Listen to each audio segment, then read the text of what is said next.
In the recriminations that follow, the Times wearily announces that our sympathy, insofar as we have any sympathy with the movement, goes to Stratford. By then, however, Stratford is at crisis point.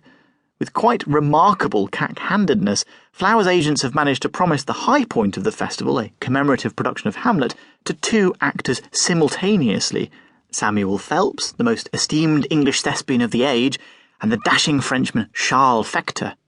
No one appears to have noticed they are deadliest rivals. Grievously affronted, Phelps pulls out. Fector dithers, then, sensing that a patriotic British public is not on his side, turns tail. In late March, with just a month to go, it looks as though Stratford will have no Shakespearean drama to put inside its luxuriously appointed Shakespearean pavilion. In everyone's minds is one of the most mortifying episodes in British literary history. 17 years earlier, in 1847, Shakespeare's birthplace on Henley Street was on the point, it was reported, of being sold to the American showman P.T. Barnum and shipped brick by brick to New York.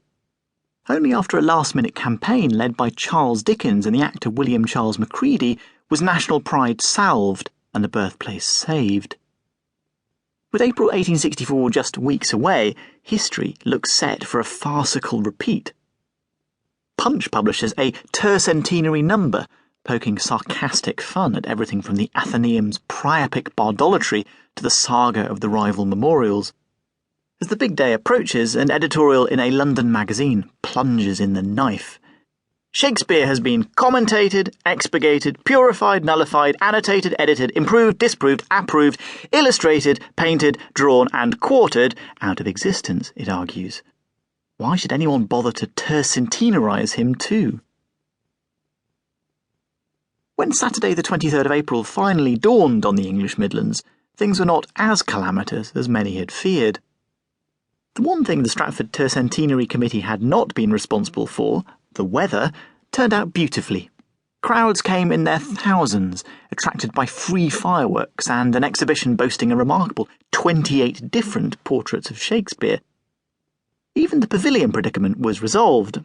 At the last minute, and even more expense, performances of Twelfth Night and Romeo and Juliet were procured from the West End.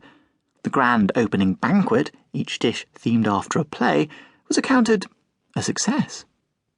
Still, a bitter taste lingered, not least when an anonymous handbill appeared on Stratford's streets, pouring scorn on Flowers' efforts. Headlined, "Shakespeare, the Poet of the People," it criticised the profitless swells clogging up the town and called for a festival less dismissive of Stratford's working-class inhabitants. When the journalist Andrew Halliday paid a visit for Dickens's magazine All the Year Round, he, too, scoffed at what he found, accounting the fireworks, per se, not so very bad, but regretting the fact that the birthplace, a general tea garden aspect, was guarded by two huge Warwickshire policemen in full uniform, whose presence was suggestive of a murder or a robbery. Other British cities did the national poet proud. Liverpool mounted a ball for 1,400 dressed in Shakespearean costume. Unimpressed by the fetish for statues and likenesses, Birmingham's Shakespeare Club outclassed its Midlands neighbour by laying the foundations for a monument much more fitting, a Shakespeare library open freely to all Shakespeare students, from wherever they may come. It is still very much going, having reopened inside the new Library of Birmingham in September 2013. In London, however, the big day went wrong almost from the off.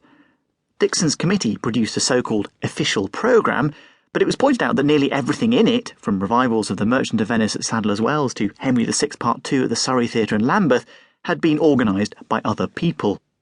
More confusion was sown when the Crystal Palace, the vast exhibition space in South London, announced that it would hold its own tercentenary celebrations, featuring Shakespeare himself, the actor Arthur Young, with bald wig and heavy makeup, rising from the dead from a replica of the birthplace.